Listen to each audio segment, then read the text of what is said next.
এই ভিডিওটা দেখার পরে জীবনের প্রতি আর কোনো অভিযোগ নেই। আপনারা সবাই এই ভিডিওটা দেখবেন, এমনকি শেয়ার করে অন্যদেরকে দেখার সুযোগ করে দিবেন।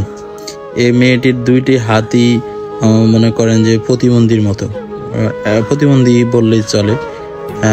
মানে আমাদের যেমন সাধারণ আমরা হাতগুলো যেভাবে ব্যবহার করতে পারি, এই মেয়েটি সেইভাবে ব্যবহার করতে পারে না হাতগুলা। তো ভিডিওটা দেখে আমার কাছে খারাপ লাগলো, তাই আপনাদের মাঝে শেয়ার করলাম। ভিডিওটা যদি আপনাদের ভালো লাগে অবশ্যই শেয়ার করে প্রত্যেকটা মানুষকে দেখার সুযোগ করে দিবেন। দেখেন, ওর থেকে আমরা যে অনেক হাজার গুণে ভালো আছি, তারপরও আমরা আল্লাহর শুকরিয়া আদায় করি না। তো সবাই আল্লাহ তাআলার শুকরিয়া আদায় করবে।